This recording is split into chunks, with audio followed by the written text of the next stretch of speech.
So the last two mods was this decal on the hood, which at first was not installed correctly, but now it's all perfectly centered. I took the car back to the installer and asked him to redo the work, and after that I think I changed all my tires to these 275 Sumitomo. These are summer tires, but now so I have 245, I have 275 all across, so that's 35 millimeters extra meat on each tire, and I think the car holds the road much better. I really like these tires, very happy. And of course before that I did the BBK long tube headers. And the next mod is well, first of all, I'm gonna check, Wednesday I'm going to a shop. I'm gonna check if I have any leaks, because it sounds like a, not like a drone, but maybe one of the clamps is loose somewhere, because the car is very low. I cannot get in there, but maybe I see they use some of the like bolt connectors when they were installing my long tube header. So I'll see if they can change them to weld. Those are much more reliable, because sometimes I hear this like a puffing sound, like purr, not like a drone, which is low frequency, very annoying sound, right? But this is like a I don't know, like when you open a window in a car at a fast speed and the air gets in, something like that. And because of that, I wasn't sure if I had a leak, exhaust leak, or I just needed to reinstall the resonators. You see, there's no resonators, right?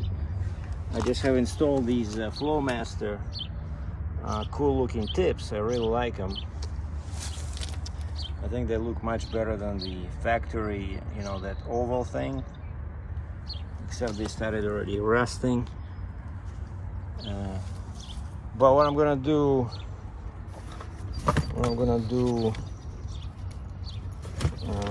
Wednesday is install these. So I just picked them up at the mail, at the post office. So these SpinTech, I used them before as main mufflers, and they were a bit on the drone side. So this is Super Pro Street 9000. This is their most aggressive street muffler. But what I like about it is the compact size, and so it's all 3-inch in, 3-inch out, and it can help with accelerating the exhaust, because it has those, that's why it's called SpinTech. It has these like little columns in there, so the air spins, so like this, and it accelerates. So if I do have just a drone and not a leak, so these should help. So we're gonna install this Wednesday morning, and I would go for another pair of Flowmaster Super 10. That's my main mufflers, except that there's not enough space in there. Super 10s are very wide, right? And pretty much all I got is this. That's where the factory resonators used to be, right? And so I went to the store today and they looked at it and they said, well, looks like they should fit. I showed them the SpinTech, and then I'm gonna ask them to check the entire exhaust for any loose connections. See what's going on.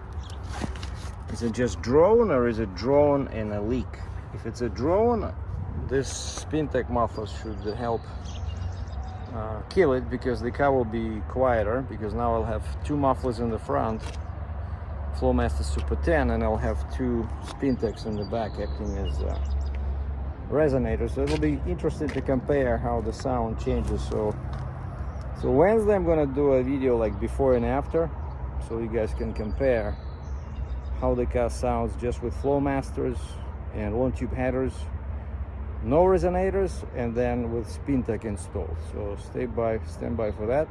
Oh, and the topic of this video, almost forgot why I decided to record this. I love this car, but it has 2 annoying features. You know, there's a bunch of videos online where people, oh, you know, 10 things I regret about my car. No, I only have 2 regrets, like 2 pieces of beef, you know, 2 beefs with this car. Beef number 1 is the size of a cup holder. And I don't know about you, but sometimes I just want to put my phone in here, right? I got this thing, right? But sometimes I just want to put a phone in here. And on my previous car, on my previous trucks, the Android phone, okay, maybe like now I'm recording with the iPhone, maybe iPhone, yeah, it's a bit wide, but even my Android phone does not fit in here. They're very narrow, you know? So they're good for cups, not very good for a phone. That's my one complaint. And the other one, the only other one I have is this. Like, this is supposed to be a manual transmission, right? 6-speed Tremac. But of course it's a synchro transmission, which I don't have a problem with. I have enough of manual non-synchro action in my semi-truck with 18 non-synchronized manual E10 transmissions. So I like synchro. It helps you shift, you know, without thinking about RPM. But one annoying thing about this is that it's not entirely manual, because recently it's been happening more and more often where if I'm accelerating too hard in first gear, it would not allow me to go into second, you know. And first I thought I had some kind of a problem, and then I did research and I found out that, yeah, this transmission, it has kind of like a forced I don't know, fuel savings. It tries to make you save on fuel in a 6.4 liter 500 horsepower vehicle. So it would block gear 2, and it'll only open like gear 3 or 4. And then of course, you know, let's say you're doing, I don't know, 20 miles an hour, you know, 30 kilometers an hour in first gear, and then it wants you to shift into gear 3. The car becomes very you know, very slow. You know, it doesn't feel like a sports car at all. And so I would love for them to kill that feature and just give us a manual, you know, manual transmission with synchro. Oh yeah, and last thing, maybe three things that I don't like, and these 2 I cannot fix. I don't think I can change the size of cup holders. I don't change the transmission. But item number 3 that was driving me nuts was the active exhaust. But then I got this, right? And you just plug it in, like a couple of plastic connectors. You plug them in, you hook them up in there, and you can disconnect your active exhaust. And now I have all my pipes are open all the time, so the sound is awesome. But of course that's when I started having issues with the drone. But I don't want to put it back. I like the sound. It's just the only time I have this drone is at a very low RPM, like 1800, when I'm cruising in gear 6 on the freeway. So I hope Spintex will help with that. But those are the only 3 things I don't like. So the active exhaust, the size of cup holders where a normal cell phone will not fit, and a semi-manual transmission which would not allow you to shift into a gear of your choice. All right, thanks for watching. That's it. I'll do another video Wednesday when we're gonna compare the sound of the mufflers before and after the Spintex are installed. Cheers.